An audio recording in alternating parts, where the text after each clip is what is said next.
So if you don't want to be filmed, now is the time to turn off your cameras. And yeah, so the Europe Jams are part of European Public Sphere project. And usually we tour around Europe to gather people under a wooden dome to talk about different topics and have a discussion. But with the current situation, we can't do that. So we decided to try this project online.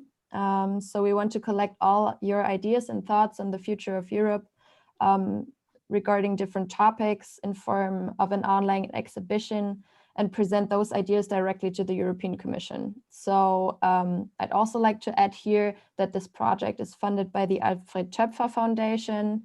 And yes, so our topic today is the future of social justice in Europe, which is a very broad topic. So I'm pretty excited for our discussion today and all your ideas.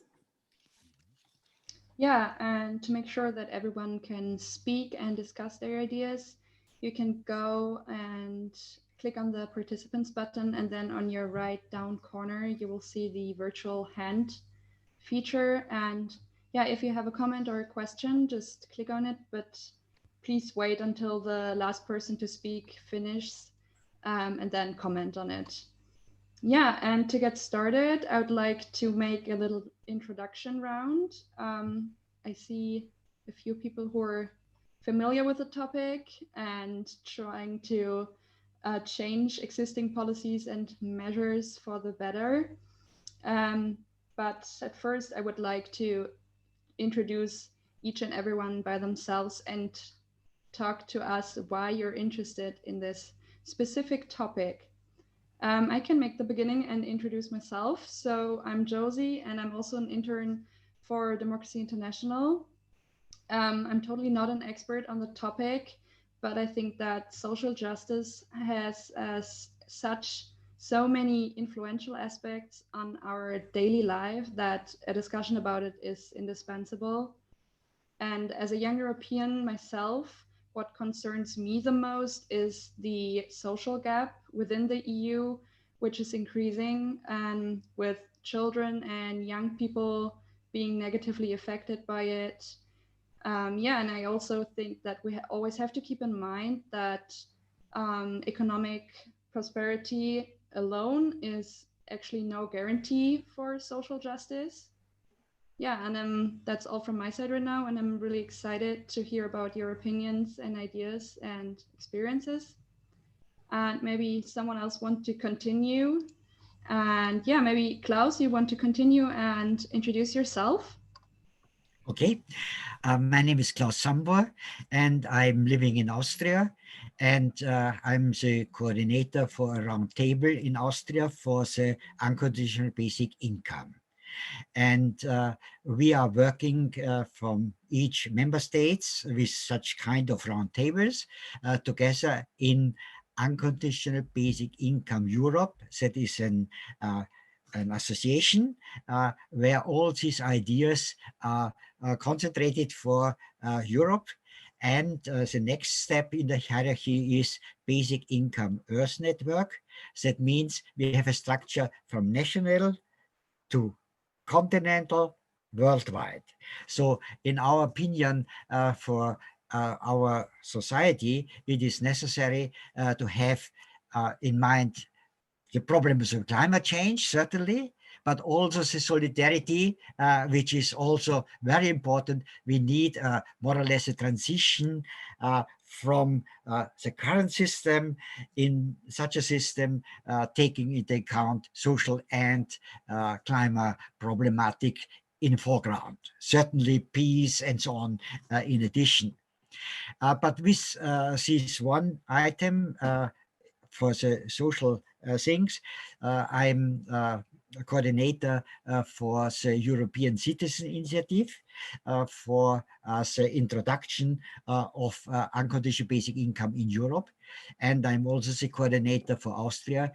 In parallel, we want to have a Volksbegehren in Austria to introduce the unconditional basic income also in Austria. And so I have in mind a little to speech at first about the ECI unconditional basic income, which is started on 25th of September, and has 1 year time to get signatures. We need 1 million signatures, and you know, perhaps the second criteria said at least in 7 countries we have to achieve a certain value from numbers, then such an ECI is successful, is regarded as successful, and can be go on with further speeches. So the ECI itself, I think it would be perhaps nice if I explain what it is at the moment. If you My mic working? Yes, please. Okay, good.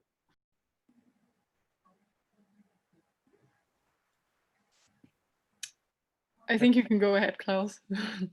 Just Hi, a I apologize for being late. I had another call, so Jascha from Liberties, Civil Liberties Union for Europe. Oh, Hi. that's no problem. That's no problem. We were just starting the introduction round, Great. and Klaus tells us he's the first one, and he tells us what he's doing. So it's Great. right at the beginning, yeah. Awesome. Yes, but then I would stop now because it is only a presentation from each person at first, and would go on later if everybody has introduced himself and start then with a kind of presentation, if you like. Okay, thank you then. What about Anne? Do you want to say something why you're interested in the topic? Sure, I can. So I'm Anna, and I work for Democracy International. Yeah, mostly, well, as Anna said, usually these conversations take place under a wooden dome, and mostly it's me who travels around with it. And yeah, why am I interested in social justice? Because I think it's just something that a society needs, and that that strengthens a society somehow. Yeah, I think there's so many different aspects. That's why I'm very happy we have all of you here today. And I think there are many opportunities also to combine different aspects of social justice with direct democracy. So I'm really curious about what you have to say. And yeah, thanks for joining. Thanks, Anne. So Julio, can you tell us something about you and why you're interested? Hello, can you hear me? Hi, everybody. My name is Julio Linares. I'm from Guatemala originally, actually, but I've been living in Berlin for the last 2 years. And before that, I was in London. I'm part of the Basic Income Earth Network that Klaus mentioned. I'm part of the executive committee there, doing social outreach for the network, and basically meaning connecting the different parts. So in Latin America, in Asia, here in Europe, and in Africa, and many different parts. Here in Berlin, I work on a project called Circles UBI, which is trying to combine direct democracy and basic income. So we have a community currency called Circles that we're issuing to people unconditionally. We started already on the 16th of October, and it seems that by now we have already around 160,000 people that joined from all over the planet, which was to our surprise. And yeah, now we're trying to deal with the flood of information, figuring out how to help others to organize direct democratically the economy around them, and sort of embed it with the Circles currency to make a basic income happen from the bottom up.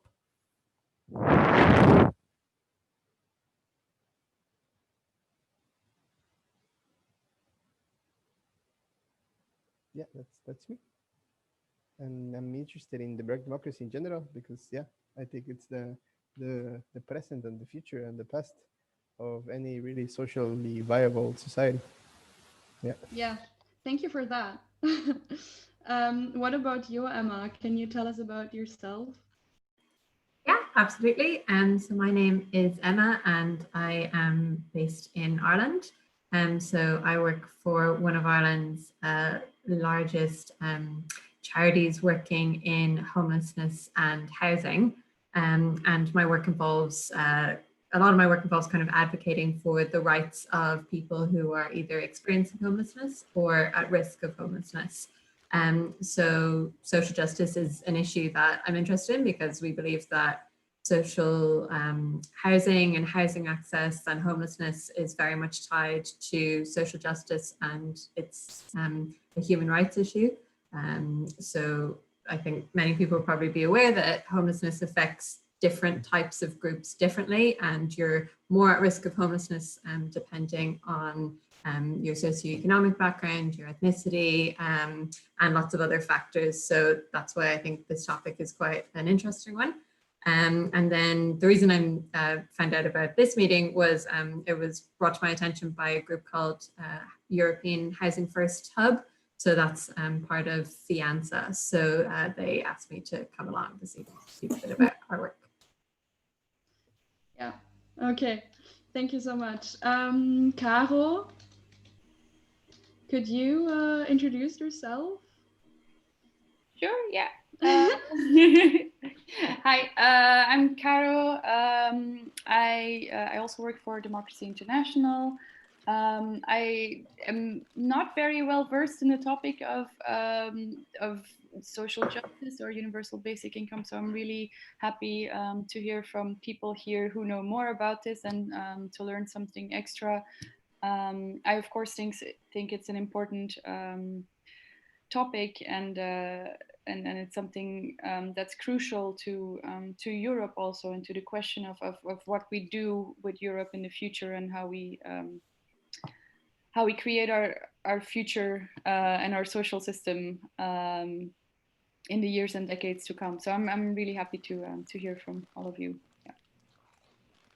Thank you. Does someone wants to continue? Maybe Charlie, can you hear us? Or Max? Yeah. Yes, I can go ahead.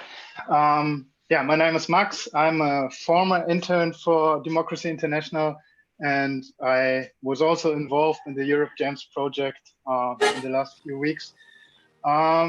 So for me, one of the biggest reasons I'm interested. Can you hear me? Okay. Carry on. So sorry. Okay, sorry.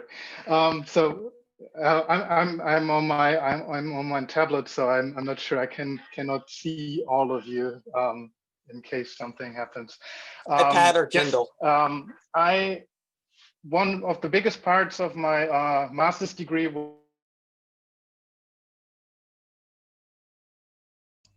Oh no, Max.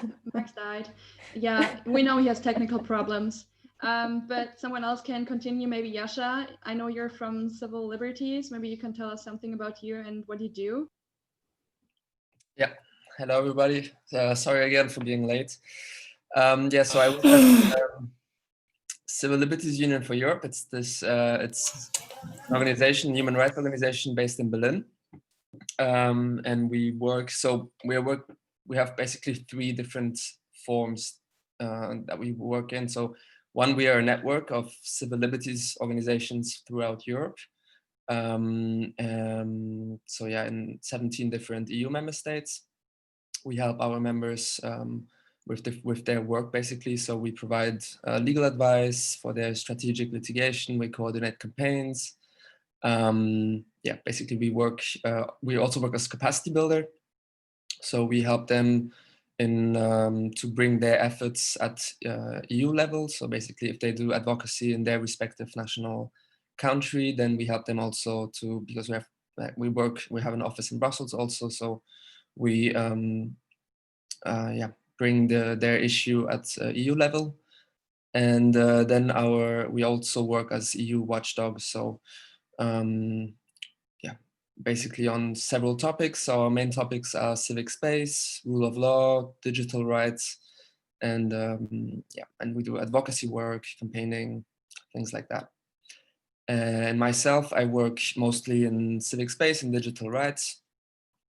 So yeah, and actually, yeah, like Caro said, kind of, I'm not very well versed also in social justice. I mean, it encompasses all the work, obviously, then comes back to, I mean, our main goal is, of course, also social justice. And when you fight for civil society and rule of law and all these things, it's all connected. So Yeah, but there's no main focus on social justice per se.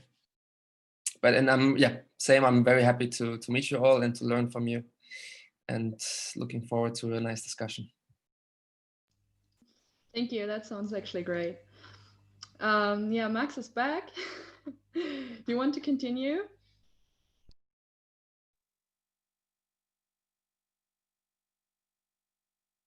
We can't hear you. Yeah. So, yeah, Max, we can't hear you. So no. So I suggest we continue with Omri instead. Sorry to cut you short, Max. Hi, everyone. Great to see you here. So I was here also at the last Democracy Jam. I really like the initiative. Thanks a lot. And I'm based in Brussels. I can tell you a little bit about Alliance for Europe. We are an organization that wants to connect up civil society, pro-European organizations, pro-democratic organizations across different sectors and fields, working for fundamental values in Europe, for democracy, for sustainability, for a more inclusive society. And we do this through a variety of tools that we've developed and developing with a range of partners that enable civil society to collaborate more effectively or have a louder voice online. We work on digital communications, on working with the arts, with creators, influencers, and so on, working to connect up different civil society organizations. And so we don't work directly on the issue of social justice or social inclusion as such directly, but we would like to engage with the field and to see how we can connect the dots and how different networks of organizations can empower each other. And obviously this work, especially nowadays with an economic downturn, where being economically exposed, being homeless, puts your life at risk in a new way because of this pandemic, and where more people are at risk than ever before. This conversation is incredibly important. So I'm happy to be here. Thank you. Okay, I think everyone, or Max, do you want to try again, or okay? Okay. Test 1 2 3. Can you hear me? Yeah. Ah, perfect. I'm not sure what happened before. So yeah, I'm not sure where I was cut off before, but just yeah, my name is Max, and I studied political science in Cologne as well. And yeah, one of the biggest parts of my degree was social politics as well. And I also joined the working group on taxation and how just taxation could actually improve society. And yeah, maybe I can share some or few insights on that today.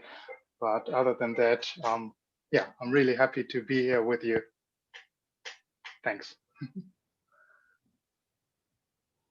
Okay, perfect. So I think we just start with the discussion. I just want to quickly ask everyone. So what do you think are the biggest challenges of social justice in Europe today? So just to keep the conversation going.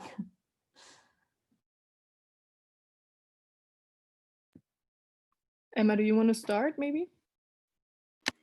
Yeah, I suppose when you look at issues in isolation, like housing and homelessness and healthcare, I suppose to me, everything kind of comes back to inequity and poverty. And there's so many issues, I think, that will be very, very difficult moving forward to address if that's not something that we always kind of have in at the front of our mind. And I know that that's something that we kind of try to challenge in our work a lot. I know a lot of people kind of try to to raise support for people that might be experiencing homelessness by trying to frame it as, this is something that can happen to anyone, or, it's like the boogeyman, like kind of always behind your shoulder. And whereas something that we're always trying to kind of push is that, there's certain groups of people, and particularly if you are from an impoverished background, that like makes you much more likely to end up homeless, whether that be because of lack of access to employment opportunities or education, or maybe you have come through the state care system, or you might be a migrant, or you might be a lone parent raising children by yourself. So that would probably be the main challenge that I would see in kind of addressing a lot of social justice issues. Yes, thank you very much. Anyone wants to comment on that, or just answer the questions or the question themselves?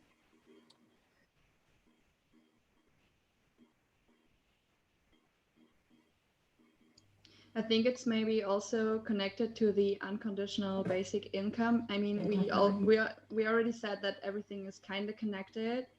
So maybe Klaus, you can add something to it, because I'm not really familiar with it. Maybe you can explain a little bit more, or what you think is the biggest issue, and what can unconditional basic income solve for that?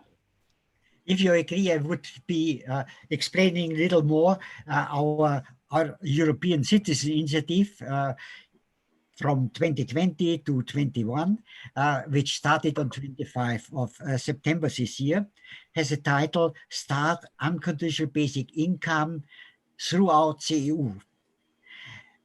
And this is one of the first ECIs which have used the new collection system from the EU, which is now much better as in the past. And so we are very happy that we can start with this. And this UBI in the EU will make the EU more just, but in particular, the life of human beings will be easier.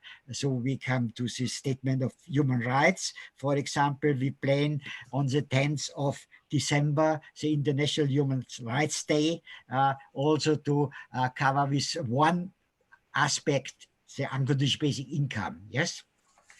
And so I want to say this signature can be done by electronic means or on paper form. Yes, both is already made, and these new rules have given much more possibilities for the organizers, because they have made this translation in all languages and so on. So it's much easier as in the past. Yes. So, and now I come to the subject matter itself. Yes. The subject matter is, our aim is to establish the introduction of unconditional basic income throughout the EU, which ensures every person's material existence and opportunity to participate in society as part of its economic policy. This statement as part of the electronic policy was necessary because without this term, it was rejected, the registration. But now we have to think about the economic situation, and we think, yes, it is okay.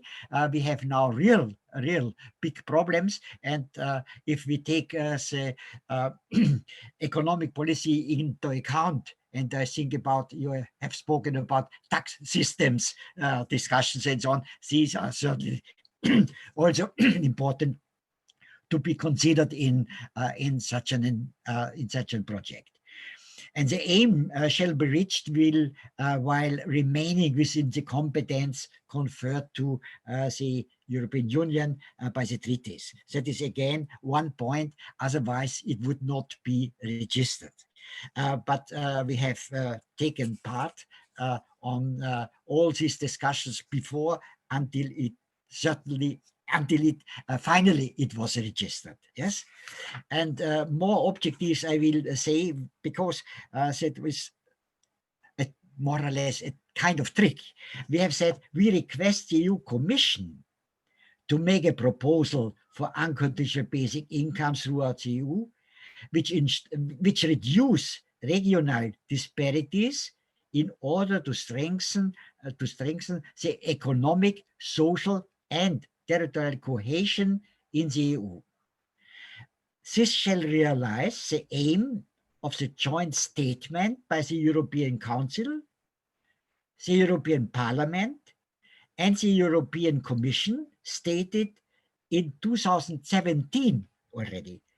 The EU and its member states will also support efficient, sustainable, and equitable social protection systems to guarantee basic income in order to combat inequality.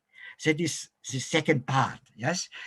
This aim and the objective which I have mentioned was the reason that it was agreed. And now we have immediately started, but it should not be seen as if we don't know what we want. Even if we say the Commission should make the proposal, there in our registration, there is an annex. In this annex is exactly described what we really want, which criteria it should be, and so on and so on, and which Charter of the Fundamental Rights of the EU and the Treaty of European Union, the Treaty of Function of the Union, which paragraphs are all of them available, why it is, in our opinion, certainly the necessity that they should do something, even if the social things are most given to the national countries itself to solve, yes? But nevertheless, we think a certain part could be done EU-wide, and that is the reason what we have said. And therefore, we have given now this question, and if we have achieved these 1 million signatures and at least 7 countries to reach the threshold which is necessary to get a successful ECI, the Commission may recommend to the Council of the EU formulates a UBI-related draft for the broad guidelines of the economic policies of the member states and of the Union, and reports its finding to the European Council. And on the basis of the conclusions of the European Council and the Council of the European Parliament, and the Council of the EU may adopt recommendation setting out these broad guidelines what the member state should do. Yes, that is more or less the kind of working. Our campaign is started, as I mentioned already, 25 of September this year, and even 3 days later, we become signatures from all 27 countries already. That was astonishing for us, because at the moment we have in 23 countries national coordinators, which are more or less responsible that they get enough signatures in his country. But that we get it from every country, it was really astonishing for us. And our working was, in my opinion, so successful that we have in 10 days already more as we have achieved in our first in some countries, as we have achieved in the first attempt in 2013, 2014. There we have already asked for an unconditional basic income. So it was, for example, Italy has already in these 10 days more that they have get in the whole year in the first one, in the first attempt, yes. So, and so we are in this case now very, very we hope very much that we get much more than 1 million signatures. And every week we have a coordination team meeting where we discuss the campaign problems which we have to discuss, and for the European. And we have also in not each country, but for example, in Austria, each week again, in German, Koordinationsteam. The name is in English, coordination team, the same. Yes, we have also each week such a meeting where we discuss all the different steps which we want to make. And if you compare these both attempts, we want to introduce unconditional basic income in Austria immediately, not waiting until we have it in Europe, but we will make it in parallel. Yes, and so we have in each Bundesland, we have 9 districts in Austria. If in each Bundesland 1 to 4 Sprecherinnen, ambassador, or as you like, who are responsible for collecting signatures in Austria. And we have face-to-face meetings with them as long as it was possible in Salzburg, in Niederösterreich and so on, and next year in Wien and in Linz, where we try to make in face-to-face workshops for all of them, that all of them say the same things, because it's important. For example, for Austria, it is a very simple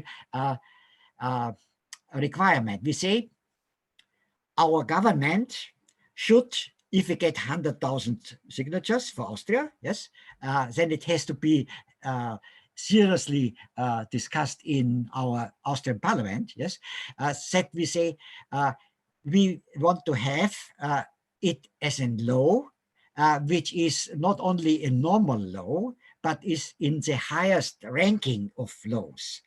So not each different government can change it again easily. Yes, that is one proposal which was accepted from all our groups which work together with the same aim.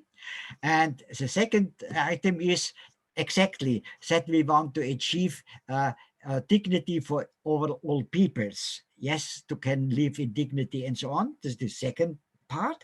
And the third part is a very important one, where it was possible to combine about 15 different UBI organizations in Austria, which all of them have different ideas how to finance this thing.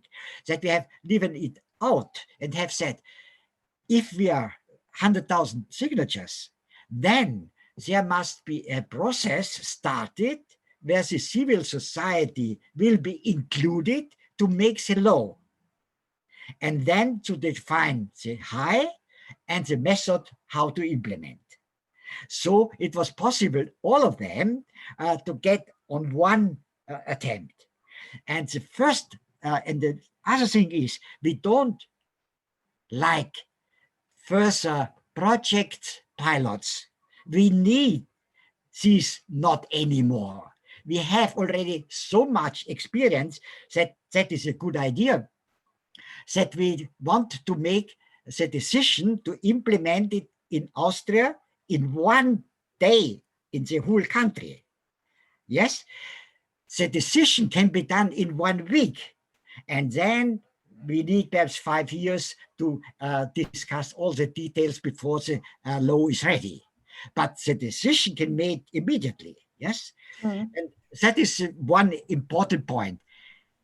It is similar to what European Citizen Initiative are doing, because these coordinators from each country are similar as our coordinators in our Bundesländer. Yes, and although there we have not exactly said how high this must be, we have only said it must be high enough to get as a human right to live in dignity. Yes, so the direct conversation about the introduction itself will again, after a broad recommendation, hopefully, to all member states, done by the member states itself. Yes, that is what we expect. Yeah, I see. It's a lot of work for which can be applied really simple.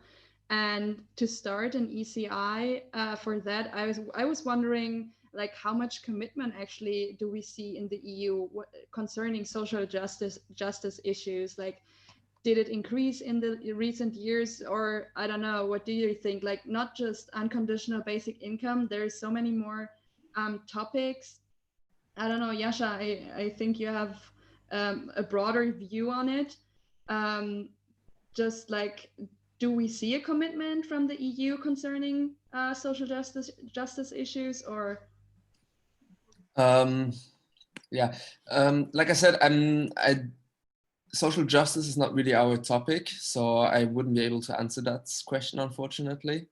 I can. Oh, it's for all. Everyone can answer. It's not just you. Yeah, but therefore I don't know if there's any initiative taken by the EU. I mean, probably there's communications made, but I'm not aware of any things like that. I mean, the topics we work on indirectly also leads to more social justice. So if we, for example, ask governments to respect the rule of law, fighting corruption, protecting civil society organizations who in the end, I mean, all of our organizations and other civil society organizations in the end fight for social justice. So by protecting civil society indirectly, we also fight for social justice. I'm very interested by UBI and what Klaus mentioned. And I'm wondering, I had a question whether the link that Julio shared is the same initiative as Klaus mentioned. Is that the one? No, it's a different one. Okay. The ECI-ubi.eu, because I've just been on that, and it looks very interesting, and I had some questions because I'm not sure what I don't know, Julio, is that a different link? So I linked to ECI/UBI.eu. Klaus, please correct me if I'm wrong. Is that the correct website? I think so. Yeah. Okay. So that's the website you mentioned, Klaus. Okay, because I was just wondering what these numbers mean. So Slovenia 85%. I'm sorry if you already mentioned that, but I'm just a bit confused, and I'm very interested by that. By UBI in general. Yes, I should perhaps add some words. Certainly, unconditional basic income is only one item, and this item don't solve all problems. No. They should not. It should have, in addition to the social state which we have already. Yes, it should not a neoliberal project where it is instead of things which we have already. Yes, so it is in addition to that, and certainly all the other things we infrastructure und Daseinsvorsorge, I don't know the English term for that, should be certainly further on an important task of the government. Yes, they are. They should be responsible for health, and they should be, on the other hand, from the infrastructure, responsible for train instead of autos and so on. Yes, these things, and certainly these are in addition to what we have to do against the climate problematic. Yes, so we know that is only one part, but in our opinion, a very important part for the people itself, because if they would have an unconditional basic income, they would have no fear that they have not money, for example, at the end of the month or so, yeah, or that they would not have the possibility to get a home in any form, and so on. So it would be give some freedom to think about other things. For example, we had discussion in Austria for artists, yes, and the government has decided to make a kind of unconditional basic income for artists. And then we had the discussion, a plenary discussion, and they say, fine, so it is super that you would support immediately now monthly your artists, yes, but why not all people? That is only one group. The other also need, which have at the moment unemployed and so on. There have been some pilot projects, no, in Europe. I think Spain and Finland, didn't they? I mean, Finland, I think, had, or Norway. That was in reality a pilot project, but it was not in accordance with the aims of unconditional basic income. It was not high enough. It was not really conditional, unconditional, and so on.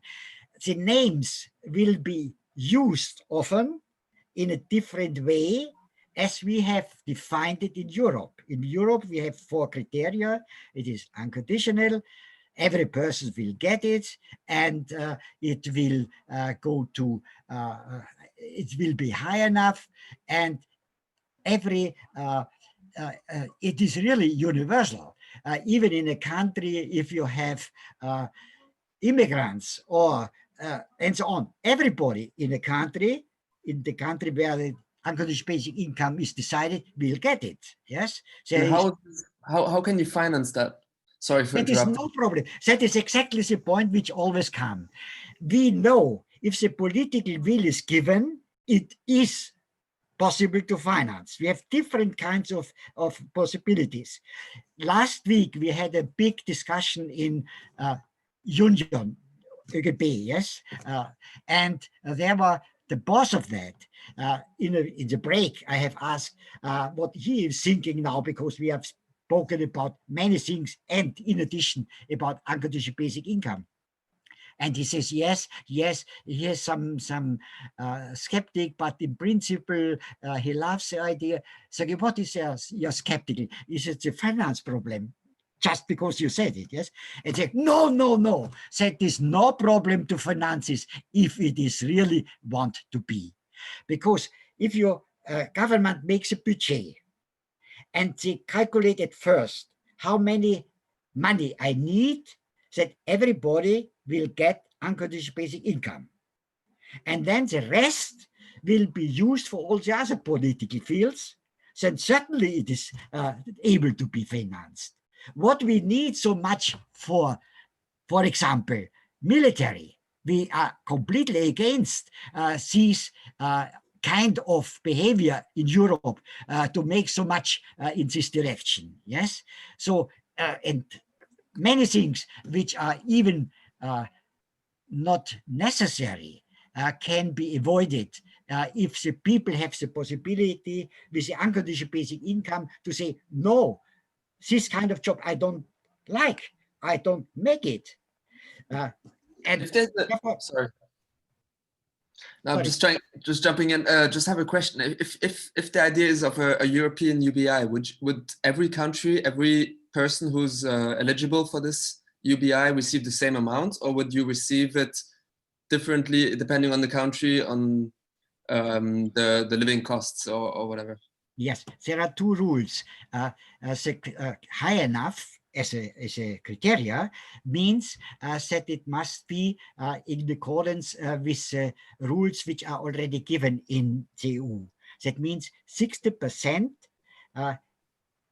about the median in this country is a threshold which we say the poverty threshold.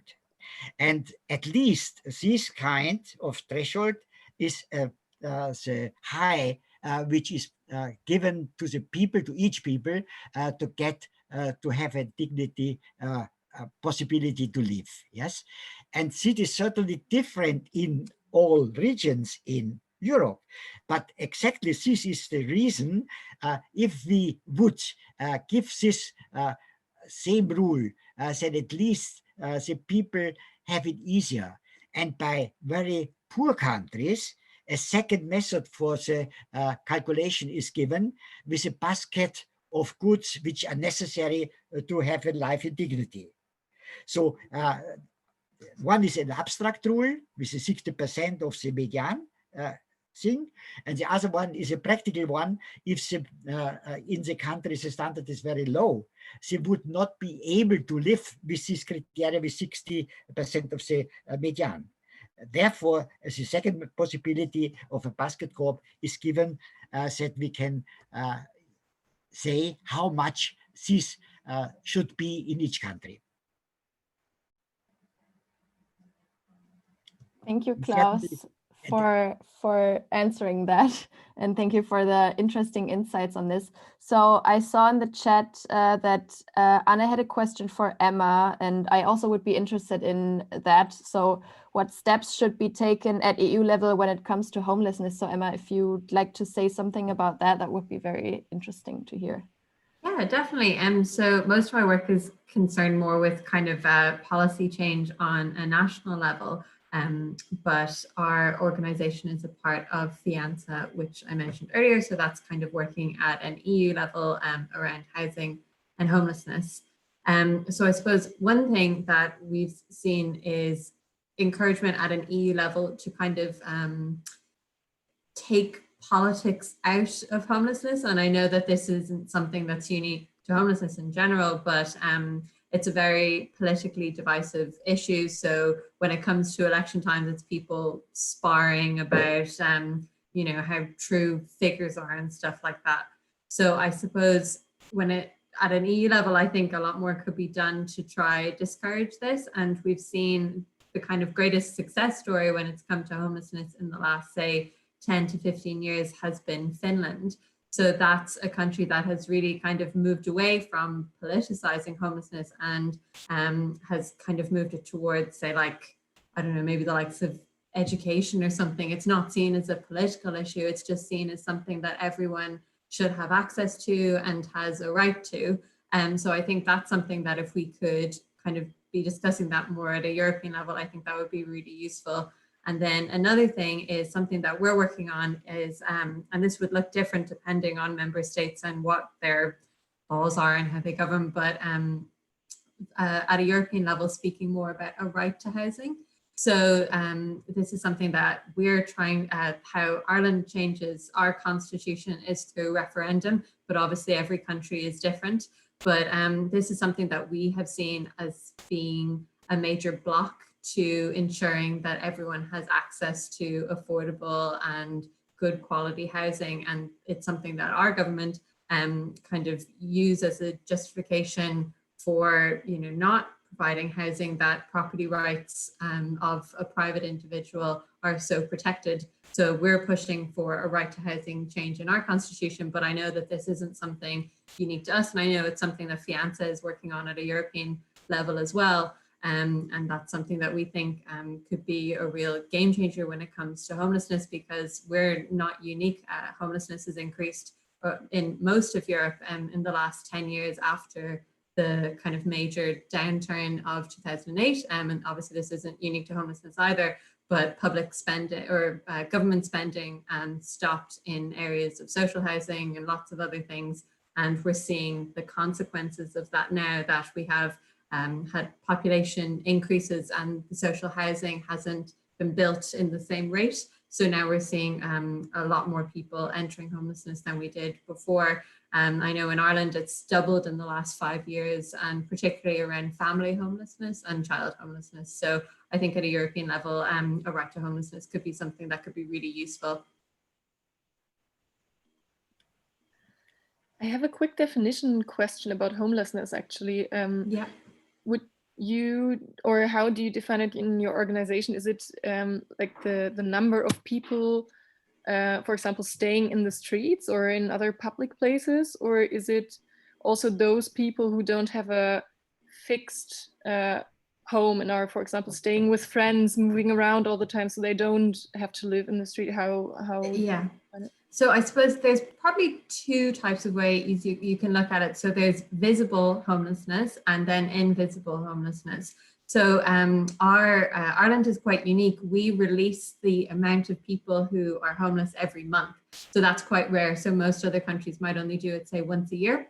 And so we define homelessness as the amount of people staying in emergency accommodation in the last week of the following month. So this doesn't include people, as you say, who are what we refer to as hidden homeless. So that's people that might be staying with friends or family, and particularly young people are really vulnerable to hidden homelessness. So you might be staying on someone's couch for a couple of weeks, and then you might go stay with someone else for another month, and you're constantly moving around. So because of that, you're not captured in those figures. So that's something that is really hard to define. So yeah, so that's something that we always say that, you know, in Ireland, we have about 10,000 people who are officially homeless, but we have no idea what the real number is. So those are the number of people who are currently staying in government funded emergency housing, but it's probably a lot higher than this, as you say. And so there's, yeah, so many people who would fall through the gaps there. But every country records it differently. So I suppose that's actually something probably at a European level is tricky, that everyone measures it differently, and thus a European-wide response to it, I think, would be difficult. Yes, thank you very much. Omri and then Klaus raised their hand. So Omri, go ahead, please, and yeah, share your thoughts. Yes, so this is a sort of a connect the dot question. I'm familiar with quite a few networks and campaigns around ending homelessness. Obviously, there is organizations like Fiatna and the Network Against Poverty and Diakonia and so on. And there's the European Social Platform. All of these are networks at sort of Brussels level. I was wondering how well connected the participants in this call feel. You know, how well connected is this sector? How do you feel in terms of connection to other campaigning organizations that, you know, like there are, for example, with the Green New Deal and the Extinction Rebellion and Fridays for Futures, there are a lot of social elements involved in those climate campaigns. There are a lot of social elements involved in gender equality campaigns and the whole kind of feminist awakening that we're seeing these days, which is a great thing. But so how well connected do you feel like these different sectors are, you know, like intersectionally, if we can call it that, which is what it is, and how can we improve that, you know, and how does this group stay in touch? Also, another question.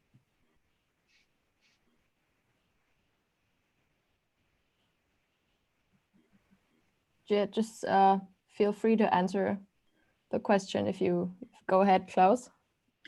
Yes, I will take this point. We have an Armutskonferenz in Austria, and this is a European Armutskonferenz. So they are connected, yes? And they make all statistics and get the figures and so on to get knowledge about these problems which you have mentioned, yes?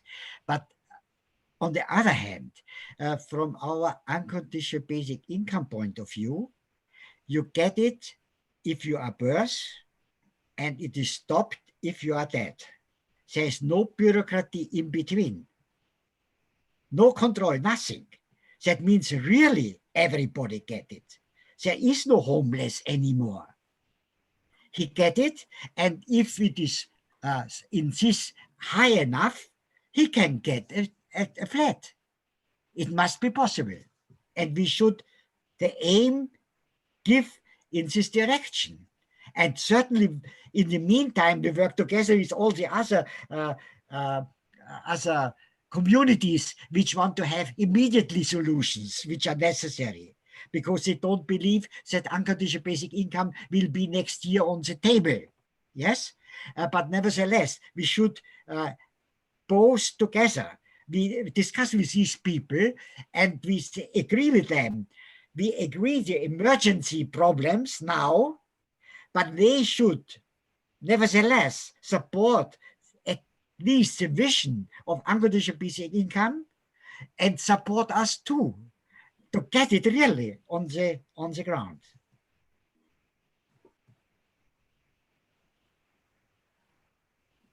Yeah, Max, please go ahead.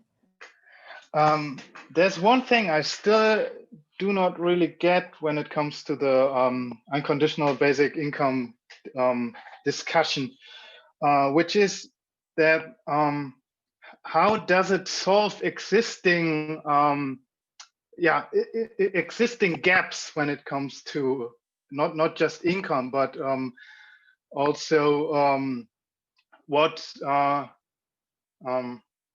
If when we're talking about there's so many billionaires currently in the European Union, even more in other parts of the world. But how can the universal basic income make society more just when it comes to participation in societal processes? This is something I don't really get yet.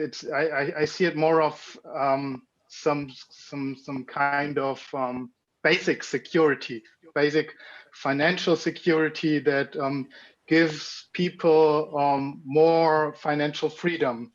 But other than that, I still fail to see, yeah, how does it actually solve existing problems? Yeah. Yeah, Julio. Sorry, Julio, you can go ahead, and then Klaus. But Max, just finish whatever you wanted to say. No, sorry. I just wanted to add one more sentence, but it's okay. If you, I think Julio and Klaus, they're experts on the topic, so they can tell me about it. Yes. So thank you for your question, Max. It's a very important question. So I think fundamentally basic income is about social justice in the sense that inside the movement, we say that it's the freedom to say no to exploitative relations, to relationships of domination, basically giving people the ability to stand up to bad work conditions, where companies are owned by all these millionaires that you mentioned. People can say, I don't want this, right? They can organize around that. So it gives them the ability to stand up and have some basic basic decency, basic dignity, in the context of massive propertylessness. Like many people in Europe and in the world do not have access to land, to property. So a basic income is kind of a way to return back to the commons. So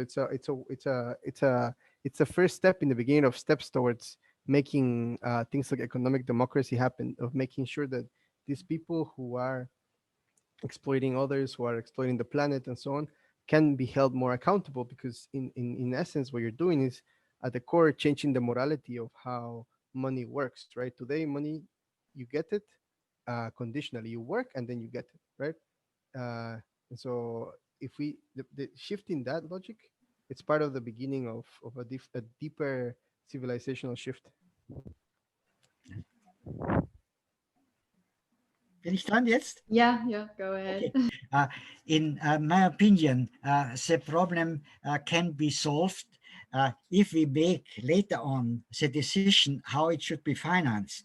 The difference between poor and rich is so big, yes, that it is without any problem to be financed from the first rich peoples to make this gap smaller. Because each society where this difference is so big is not a good society. It must be more together. And if we take this richness for supporting the finance for all, makes this little smaller. And we have, for example, also by attack. Yes, we have by attack a calculation made where we have looked to the very rich people, yes, and we have said we take only so much from them that they don't be poorer. They only will not going on to be further richer. So only with that we get so many money to the financing of the unconditional basic income that it is really easy. And the problem is not the money itself, it is the power which have people with money. That is the problem, because they have the power because they are rich. And that has to be made more equal for a good society. Yes, and therefore this kind of problems has to be discussed very seriously. May I add something to this? So I think fundamentally, when we're talking about basic income, it's ultimately a conversation about money, and I feel that at this point in time, sort of the logic by which we're trying to get politicians to give us a basic income is really valid. It's really through petitions, through asking by all these parliamentary means. Do you have people like Johannes Ponader doing Expedition Grundeinkommen? You have my Grundeinkommen Foundation trying to give people a basic income as a sort of lottery to get the idea in people's heads. But fundamentally, we're not really challenging the institutions that underpin money today. So private banks and central banks who have the power over monetary issuance and monetary control, so to speak.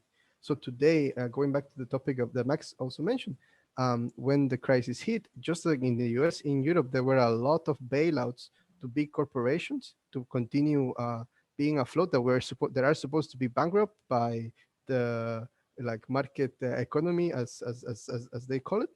And this is a deliberate political decision to bail out the banks and not to bail out the people. And so unless we do not challenge money and we do not directly democratically sort of reform money from the bottom up, I think the movement for basic income will not really gain the strength that it needs.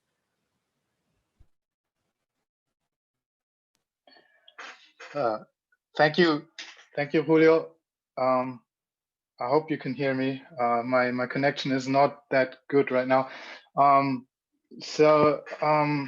Yeah, I think we touched many issues when it comes to universal basic income.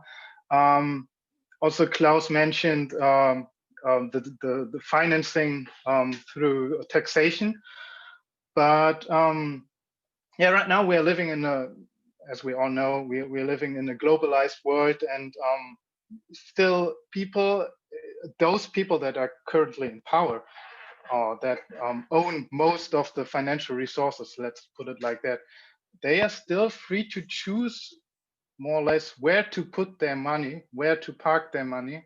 And this could also lead, like we can have, and we actually have a few really good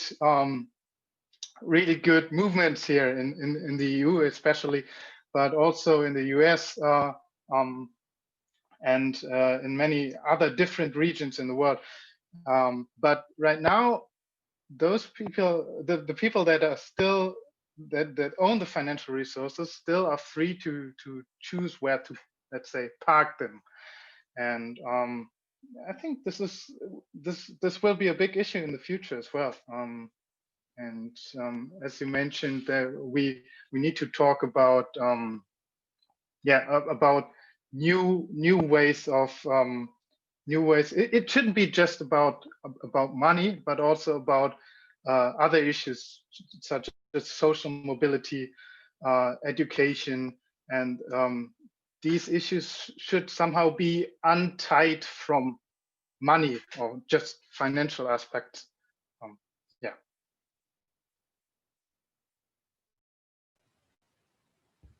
Totally, 100%. Yeah, just to respond very quickly to this is, today, like financial markets are seen as this like the main sort of like example of this neoliberal like economic reforms, right? It's this space that supposedly is not regulated by anything. It's free markets, right? But in fact, they are. They're regulated by states, and they have a lot of political power. And so you have a situation whereby in the US, for example, Wall Street actually makes a lot of the calls for how it wants to be regulated. It's the same in the EU with the big banks in Frankfurt and other places. Like they actually call the shots of how they want to have regulations. So that's why I mean, like these bureaucracies are all entangled, the private and the public. So we really need to challenge them democratically to ask, how do we bring about a system whereby the people at the bottom also control the money system? They have an actual say in how it works, and that's interconnected to everything. It's connected to social justice. It's connected to class issues, to gender issues, to like racism. It's everywhere because money reflects all these social structures in society, right? So it's important to see that, not just like, because of course money is a taboo and we don't know how to talk about money because it's so close to us. We don't know what it does to us. And so I think by opening up that conversation, we can slowly begin to say, okay, how to give this to each other differently? Why do we give each other a loan? I mean, not many people know this, but like banks today are the ones that make money out of nothing, right? They print out a number in a computer screen, give you a loan, and expect you to pay twice as much, right? And where does that other money come from? From other people's money, right? So it's like a vacuum cleaner in a way. It just sucks out the money, and then these people that you mentioned, Max, can go and park their money in the Cayman Islands, right? So it's an infrastructure that we need to challenge.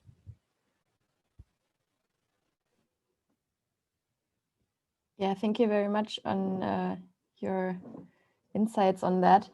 So we only have a short time left, about 10 minutes or something. And at the end of this session, we would like to gather some key takeaways from this session. So maybe just to, again, tell us what you think are the main issues for the European youth and what should be the next steps, especially because we talked about it a lot in here, so not really,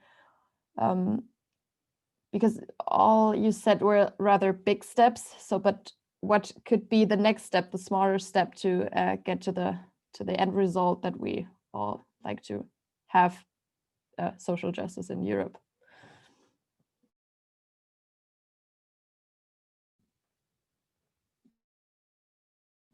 Maybe Jascha, would you like to start? Yeah. So there was two questions, right? One, what I see or what we see as the biggest issues, and which kind of steps we can take to have social justice in Europe. Yeah, I think we didn't touch upon it yet, but this is more related to my work. So I think one of the biggest issues is nationalism and authoritarianism. So this division in our societies, and yeah, authoritarian leaders who just, I mean, I'm coming back to rule of law here.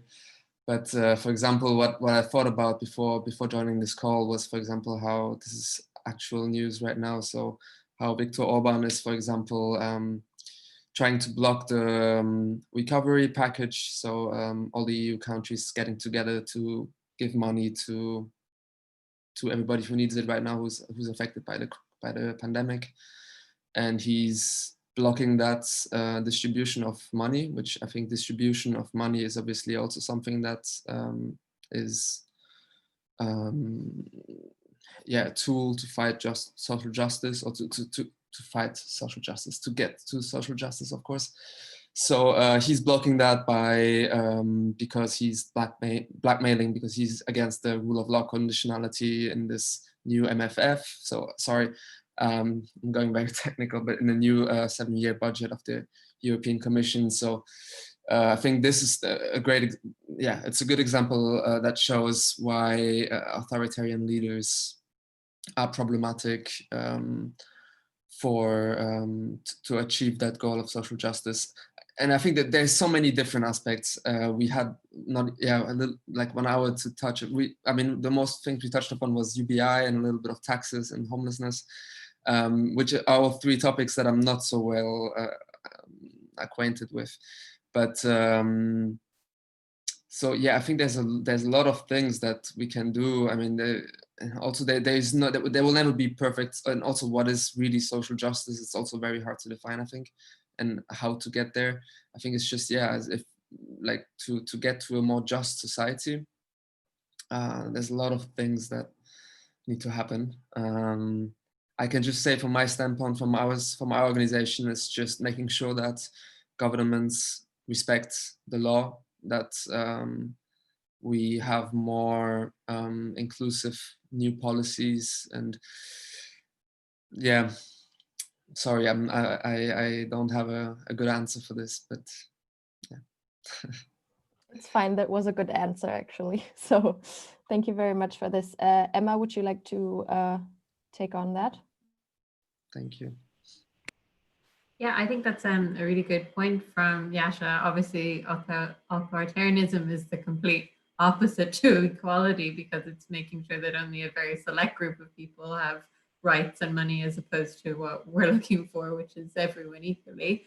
Yeah, I suppose this conversation, I think, has kind of shown that I think at the root of many social justice issues is issues around access and poverty. And I think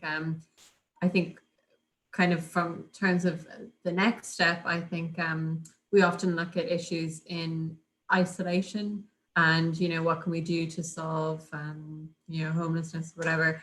And I think if we don't look at why people are in that position as opposed to how do we move people out of that position, I think we're missing a really crucial part. So obviously, we talked a lot about universal basic income or and maybe that's one way of looking at it as well. But yeah, I think if we don't look at why people end up in certain positions when it comes to social justice, I think we'll never really get to the bottom of them, and thus it'll make it 10 times more difficult to solve.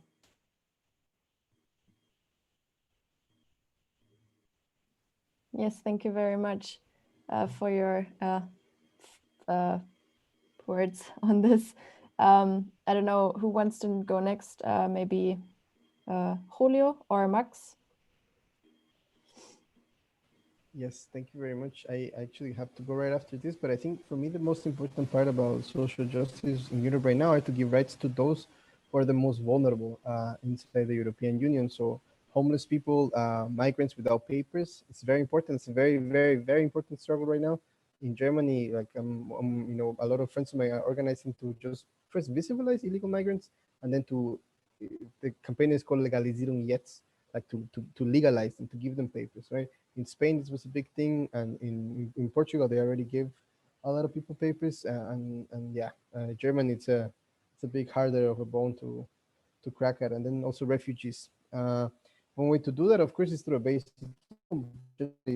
challenging the social policies that are maintained by a racist, sexist, patriarchal system of domination that is called capitalism. I think at the core of it, it's really this structure that we need to challenge and really allow ourselves the imagination to do that and break the taboo and say that actually I'm an anthropologist. I know that we can have social systems that are not just either, one or two. Like there is many, many, many, many examples out there that we can draw from for our inspiration. So, I think as long as you have hope, you can do anything you want.